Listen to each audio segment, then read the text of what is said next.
శ్రీ మహాగణాధిపతయే నమః. శ్రీమాత్రే నమః. మాచిరాజు భక్తి ప్రేక్షకులందరికీ నమస్కారం. నవగ్రహాలలో బుధుడు ఏప్రిల్ 11వ తేదీ అర్ధరాత్రి 12:56 కుంభరాశిలో నుంచి మీనరాశిలోకి ప్రవేశిస్తున్నాడు. అంటే బుధుడి మీన సంక్రమణం జరుగుతోంది. అలా మీనరాశిలోకి మారిన బుధుడు మళ్ళీ ఏప్రిల్ 30వ తేదీ ఉదయం 6:37 మీనరాశి నుంచి మేషరాశిలోకి మారతాడు. అంటే ఏప్రిల్ 11వ తేదీ నుంచి ఏప్రిల్ 29వ తేదీ వరకు బుధుడు మీనరాశిలో ఉంటాడు.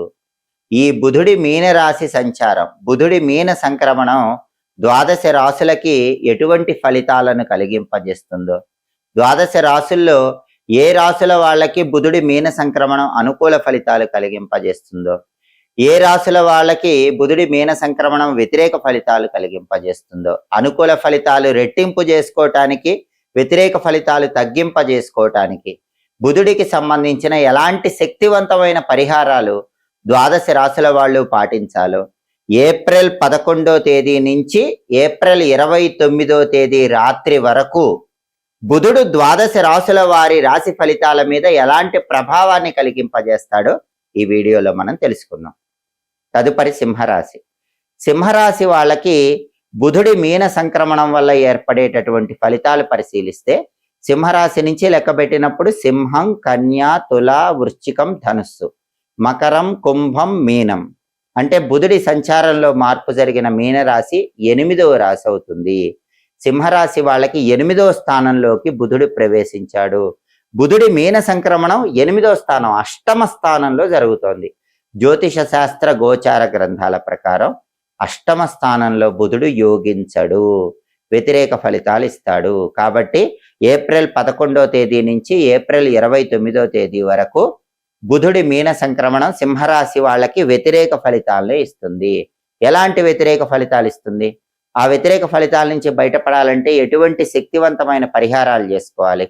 ఈ విషయాన్ని మనం పరిశీలిస్తే, 8వ స్థానంలో ఉన్నటువంటి బుధుడు సింహరాశి వాళ్ళకి అకారణ భయాన్ని కలిగింపజేస్తాడు. ప్రతి విషయంలో కూడా లేనిపోని భయంతో సింహరాశి వాళ్ళు ఆలోచిస్తూ ఉంటారు.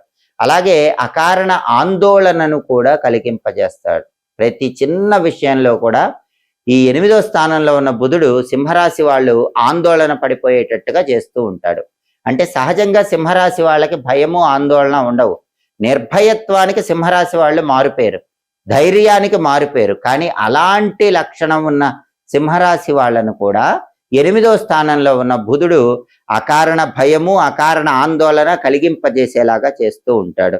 అలాగే బంధువులలో ఎవరికైనా పెద్ద అనారోగ్యం వచ్చేలాగా చేస్తాడు. అందుకే సింహరాశి వాళ్ళు దగ్గరి బంధువుల యోగక్షేమాలన్నీ కూడా ఈ సమయంలో, అంటే బుధుడు మీనరాశిలో ఉన్నప్పుడు, 8వ స్థానంలో ఉన్నప్పుడు ఎప్పటికప్పుడు తెలుసుకుంటూ ఉండండి. ఏప్రిల్ 11 నుంచి ఏప్రిల్ 29 వరకు కూడా మీ బంధువుల యొక్క బాగోగుల గురించి ఎప్పటికప్పుడు తెలుసుకుంటూ ఉండండి. హృదయంలో ఏదో తెలియని బాధని సింహరాశి వాళ్ళకు బుధుడు కలిగింపజేస్తాడు. ఇంతకు ముందులా కాకుండా బెంగగా ఉండటం, ఇటువంటివన్నీ కూడా సింహరాశి వాళ్ళు చేస్తూ ఉంటారు. అలాగే ఏ పని చేయటానికి ఆసక్తి ఉండదు, పనుల పట్ల నిరాసక్తతను కలిగింపజేస్తాడు. చూద్దాంలే, చేద్దాంలే, ఆ పని చేయటం వల్ల ఉపయోగం ఏముంటుంది, తర్వాత అయినా చేసుకోవచ్చు, ఇటువంటి ఆలోచన భావాలన్నీ కూడా సింహరాశి వాళ్ళకి 8వ స్థానంలో బుధుడు కలిగింపజేస్తాడు. అలాగే అనారోగ్యాన్ని కూడా ఇస్తాడు. కాబట్టి సింహరాశి వాళ్ళు ఆరోగ్యపరంగా ప్రత్యేకమైన జాగ్రత్తలు తీసుకోవటం మంచిది. ఎందుకంటే జ్యోతిష శాస్త్ర పరంగా నవగ్రహాలలో బుధుడు మానవ శరీరంలో గుండె, ఊపిరితిత్తులు, కేంద్ర నాడీ మండలము, ముక్కు, బొడ్డు, వెన్నెముక, ఇటువంటి వాటికి ప్రాతినిధ్యం వహిస్తూ ఉంటాడు.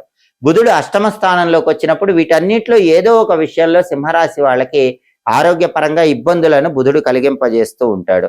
అయితే ఇన్ని సమస్యలు ఉన్నా కూడా సుఖశాంతులకు మాత్రం లోపం అనేటటువంటిది లేకుండా చేస్తాడు. అంటే మొత్తం మనస్సులోనే ఇబ్బంది ఉంటుంది, ఆరోగ్యం ఇబ్బంది, మనసు పరంగా ఇబ్బంది ఉంటుంది. కానీ మామూలుగా అయితే సుఖశాంతులను కలిగింపజేస్తాడు. విజయప్రాప్తి కూడా కలిగింపజేస్తూ ఉంటాడు. ధనలాభాన్ని కూడా కలిగింపజేస్తాడు. ధనానికి ఎలాంటి లోటు ఉండదు. అంటే సింహరాశి వాళ్ళకు ఉన్న ప్రధానమైన సమస్య ఏంటంటే మనసు బెంగగా, మనసుకి బాధగా, ఎప్పుడు పని మీద ఆసక్తి లేకపోవటం, ఆరోగ్య సమస్యలు ఎదుర్కోవటం, ఇలాంటివి 8వ స్థానంలో బుధుడు ఇస్తాడు కానీ డబ్బుకు మాత్రం లోటు చేయడు. డబ్బు పరంగా మాత్రం సింహరాశికి ఇబ్బంది ఉండదు, సుఖశాంతులకు ఇబ్బంది ఉండదు, అంతా వాళ్ళ మనస్సులోనే ఉంటుంది. అష్టమంలో బుధుడు ఇచ్చే ఈ వ్యతిరేక ఫలితాల నుంచి బయటపడాలంటే సింహరాశి వాళ్ళు బుధుడికి సంబంధించిన శక్తివంతమైన పరిహారాలు చేసుకోవాలి. బుధుడి మీన సంక్రమణం వల్ల వ్యతిరేక ఫలితాలు వచ్చే రాశుల వాళ్ళు వ్యతిరేక ఫలితాలు తగ్గింపజేసుకోవాలన్నా, అనుకూల ఫలితాలు వచ్చే రాశుల వాళ్ళు అనుకూల ఫలితాలు రెట్టింపు చేసుకోవాలన్నా బుధుడికి సంబంధించిన శక్తివంతమైన పరిహారాలు చేసుకోవాలి. ఆ పరిహారాలు ఎప్పుడు చేసుకోవాలంటే బుధుడు మీనరాశిలో ఉన్నంత కాలం బుధవారాలు చేసుకోవాలి. అంటే ఏప్రిల్ 11వ తేదీ నుంచి ఏప్రిల్ 29వ తేదీ అర్ధరాత్రి వరకు ఈ మధ్యలో వచ్చే బుధవారాలు బుధుడికి సంబంధించిన శక్తివంతమైన పరిహారాలు ద్వాదశ రాశుల వాళ్ళు చేసుకోవాలి. అప్పుడు అనుకూల ఫలితాలు రెట్టింపు అవుతాయి, వ్యతిరేక ఫలితాలు పూర్తిగా తగ్గిపోతాయి. బుధుడికి సంబంధించిన శక్తివంతమైన పరిహారాల్లో మొట్టమొదటి పరిహారం స్నానం. అంటే ఈ సమయంలో వచ్చే బుధవారాలు మీరు స్నానం చేసే నీళ్లలో కొన్ని గరిక పూసలు కలుపుకొని ఆ నీళ్లతో స్నానం చెయ్యండి. అలా చేస్తే బుధుడి బలం పెరుగుతుంది. అలాగే మీరు స్నానం చేసేటప్పుడు ఈ సమయంలో వచ్చే బుధవారాలు బుధుడికి సంబంధించినటువంటి ప్రియంగు కళికా శ్యామం రూపేణ ప్రతిమం బుధం సౌమ్యం సౌమ్య గుణోపేతం తం బుధం ప్రణమామ్యహం అంటూ బుధుడికి సంబంధించిన ధ్యాన శ్లోకం చదువుకోవటం. ఒకవేళ ధ్యాన శ్లోకం చదువుకోవటం వీలు కాకపోతే బుం బుధాయ నమః అనే సులభమైన మంత్రాన్ని స్మరించుకుంటూ బుధవారాలు స్నానం చేయటం చెయ్యాలి. కాబట్టి ఏప్రిల్ 11 నుంచి ఏప్రిల్ 29 మధ్యలో వచ్చే బుధవారాలు స్నానం చేసే నీళ్లలో గరికపోచలు వేసుకొని స్నానం చేయండి. బుం బుధాయ నమః అనే మంత్రం చదువుకుంటూ స్నానం చేయండి. స్నానం చేసిన తర్వాత బుధుడికి ప్రియమైన దిక్కు ఉత్తర దిక్కు కాబట్టి మీ గృహంలో హాల్లో ఉత్తర దిక్కులో ఒక పీట ఏర్పాటు చేసి ఆ పీటకు పసుపు రాసి కుంకుమ బొట్లు పెట్టి ఆ పీట మీద బియ్య పిండితో ముగ్గు వేసి ఒక మట్టి ప్రమిదలో ఇంకొక మట్టి ప్రమిద ఉంచి ఆవు నెయ్యి పోసి 5 ఒత్తులు కలిపి ఒక ఒత్తిగా చేసి ఆ ఒత్తి ఉత్తర దిక్కు వైపు వెలిగేలా దీపం పెట్టండి. దీన్ని బుధ దీపం అనే పేరుతో పిలుస్తారు. బుధుడికి ఇష్టమైన అంకె 5. బుధుడికి ఇష్టమైన దిక్కు ఉత్తర దిక్కు. అందుకే బుధుడు యోగించాలన్నా బుధుడిచ్చే వ్యతిరేక ఫలితాలు తగ్గాలన్నా బుధ దీపాన్ని బుధవారాలు ఈ సమయంలో వెలిగించాలి. అందుకే బుధుడికి ఇష్టమైన ఉత్తర దిక్కులో తెల్ల ఒత్తులు 5 కలిపి ఒక ఒత్తిగా చేసి ఆ ఒత్తి ఉత్తరం వైపు వెలిగేలాగా దీపాన్ని వెలిగించండి. హాల్లో ఈ బుధ దీపం అనేది కనీసం బుధవారాలు గంట సేపు వెలిగేలాగా చూడండి. అలాగే వీలైతే బుధవారం రోజు పగలు ఉపవాసం ఉండి రాత్రికి పెసరపప్పుతో చేసినటువంటి పదార్థాలు ఆహారంగా స్వీకరించండి. పెసరపప్పుతో చేసినటువంటి ఏ పదార్థం అయినా సరే, బియ్యము పెసరపప్పు కలిపి పొంగల్ తయారు చేస్తారు, అలాంటివైనా సరే ఏదైనా పెసరపప్పుతో చేసిన పదార్థాలు బుధవారం రాత్రిపూట ఆహారంలో స్వీకరించండి. పగలు ఉపవాసం ఉండండి. దానివల్ల కూడా బుధుడు విశేషంగా యోగిస్తాడు. అలాగే బుధవారం పూట పెసలతో చేసిన పదార్థాలు ఎవరికైనా పంచిపెట్టినా కూడా బుధుడు తన అనుగ్రహాన్ని కలిగింపజేస్తాడు. పెసలు కానీ పెసరపప్పుతో చేసిన పదార్థాలు కానీ ఎవరికైనా పంచిపెట్టండి. ఉడకబెట్టిన పెసలు పంచిపెట్టినా కూడా చాలా మంచిది. ఉడకబెట్టిన పెసలు కానీ నానబెట్టిన పెసలు కానీ గోమాతకు బుధవారం పూట ఆహారంగా తినిపించినా కూడా బుధుడి బలాన్ని పెంచుకోవచ్చు. బుధుడిచ్చే వ్యతిరేక ఫలితాలు తగ్గిపోతాయి. అలాగే ఏప్రిల్ 11 నుంచి ఏప్రిల్ 29 రాత్రి మధ్యలో వచ్చే బుధవారాలు బుధహోరలో పంతులు గారికి పెసలు దానం ఇవ్వండి. బుధవారం ఉదయం 6 నుంచి 7 మధ్యలో కానీ, మధ్యాహ్నం 1 నుంచి 2 మధ్యలో కానీ, రాత్రి 8 నుంచి 9 మధ్యలో కానీ బుధహోర ఉంటుంది. ఈ బుధహోర ఉన్న సమయంలో 1.25 కేజీ పెసలు ఆకుపచ్చ వస్త్రంలో మూటగట్టి దేవాలయ ప్రాంగణంలో పంతులు గారికి దానం ఇచ్చినా కూడా బుధుడి బలాన్ని పెంచుకోవచ్చు. అలాగే బుధుడికి ఒక అంతరిక్ష అధిదేవత అమ్మవారు ఉంది. ఆవిడ పేరు షోడశి మహాదేవి. మీరు ఏ పరిహారాలు చేసుకోలేకపోయినా ఏప్రిల్ 11 నుంచి ఏప్రిల్ 29 మధ్యలో వచ్చే బుధవారాలు షోడశి మహాదేవి స్తోత్రం వినండి. ఆ స్తోత్రం విన్నా కూడా బుధుడు విశేషంగా యోగిస్తాడు. అలాగే తులసి కోటకు పూజ చేస్తే కూడా బుధుడు విపరీతంగా యోగిస్తాడు.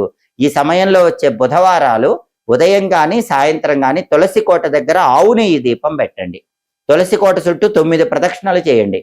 తులసి కోట మొదట్లో తెల్లటి పుష్పాలు గులాబీ పూలు ఉంచండి. ద్రాక్ష పండ్లు కానీ, దానిమ్మ పండు గింజలు కానీ, అరటి పండ్లు కానీ తులసి కోట దగ్గర నైవేద్యంగా పెట్టి నమస్కారం చేసుకోండి. ఓం బృందావన్యై నమః ఈ మంత్రం చదువుతూ తులసి కోటకు ప్రదక్షిణలు చేయండి. తులసి కోటకు పూజ చేసినా, తులసి కోట దగ్గర ప్రదక్షిణలు చేసినా, దీపం పెట్టినా కూడా బుధవారం పూట నవగ్రహాల్లో బుధుడు విశేషంగా యోగిస్తాడు. అలాగే బుధుడికి 2 అధిష్టాన దైవాలు ఉన్నారు. ఒకరు గణపతి, ఇంకొకరు విష్ణుమూర్తి. కాబట్టి బుధవారం పూట గణపతి ఆలయానికి వెళ్ళండి, దర్శనం చేసుకుని ఆలయంలో 5 ప్రదక్షిణలు చేయండి. ఒకవేళ దేవాలయానికి వెళ్ళలేకపోతే ఇంట్లో అయినా సరే బుధవారం గణపతిని గరిక, ఎర్ర పుష్పాలతో పూజించటం, గణపతి దగ్గర కొబ్బరి నూనె దీపం 5 ఒత్తులేసి వెలిగించటం, దాంతో పాటుగా గం గణపతే నమః అనే మంత్రం చదువుకోవటం, ఇవన్నీ చేస్తే కూడా నవగ్రహాల్లో బుధుడు అనుకూలిస్తాడు. బుధవారం సంకటనాశక గణేష స్తోత్రాన్ని చదివినా విన్నా కూడా బుధుడు విశేషంగా యోగిస్తాడు. అలాగే బుధుడికి విష్ణుమూర్తి కూడా అధిష్టాన దైవం కాబట్టి బుధవారం పూట విష్ణు సహస్రనామం విన్నా కూడా బ్రహ్మాండంగా బుధుడు యోగిస్తాడు. అలాగే ఓం నమో భగవతే వాసుదేవాయ మంత్రాన్ని బుధవారం వీలైనన్ని సార్లు చదివినా, విష్ణు సంబంధమైన ఆలయానికి వెళ్లి ధ్వజస్తంభం దగ్గర దీపం పెట్టినా కూడా బుధుడికి అధిష్టాన దైవం విష్ణుమూర్తి కాబట్టి బుధుడు విశేషంగా యోగిస్తాడు. కాబట్టి నవగ్రహాలలో బుధుడు మీనరాశిలోకి ప్రవేశించటం వల్ల ఏప్రిల్ 11వ తేదీ నుంచి ఏప్రిల్ 29వ తేదీ మధ్యలో వచ్చే బుధవారాలు ఈ పరిహారాల్లో ఏ పరిహారాలు చేసుకున్నా సరే బుధుడు తన అనుగ్రహాన్ని కలిగింపజేస్తాడు. 12 రాశుల వాళ్ళు ఏ రాశులైతే బుధుడు వ్యతిరేక ఫలితాలు ఇస్తున్నాడో ఆ వ్యతిరేక ఫలితాలు తగ్గింపజేసుకోవచ్చు. ఏ రాశులైతే బుధుడు అనుకూల ఫలితాలు ఇస్తున్నాడో ఆ అనుకూల ఫలితాలు రెట్టింపు చేసుకోవచ్చు. బుధుడి సంపూర్ణమైన అనుగ్రహానికి సులభంగా పాత్రలు కావచ్చు. ఎప్పటికప్పుడు జ్యోతిష శాస్త్ర పరంగా ఖగోళంలో గ్రహాల సంచారంలో వచ్చే మార్పుల గురించి తెలుసుకోవాలనుకుంటున్నారా? ఆ మార్పులు మీ రాశికి ఎటువంటి ఫలితాలను కలిగింపజేస్తాయో, అనుకూల ఫలితాలు ఇస్తాయో ప్రతికూల ఫలితాలు ఇస్తాయో తెలుసుకోవాలనుకుంటున్నారా? అనుకూల ఫలితాలు రెట్టింపు అవటానికి, ప్రతికూల ఫలితాలు తగ్గింపజేసుకోవటానికి ఎలాంటి పరిహారాలు చేసుకోవాలో తెలుసుకోవాలనుకుంటున్నారా? అయితే మా మాచిరాజ్ భక్తి ఛానల్ తప్పకుండా చూడండి. మా వీడియోస్ మీకు నచ్చినట్లయితే మా ఛానల్ లైక్ చేయండి, కామెంట్ చేయండి. మా ఛానల్ వీడియోస్ 10 మంది మిత్రులకు షేర్ చేయండి. మా ఛానల్ సబ్స్క్రైబ్ చేసుకోండి. పక్కన ఉన్న బెల్ సింబల్ నొక్కటం మాత్రం మర్చిపోకండి. సర్వే జనాః సుఖినో భవంతు. స్వస్తి.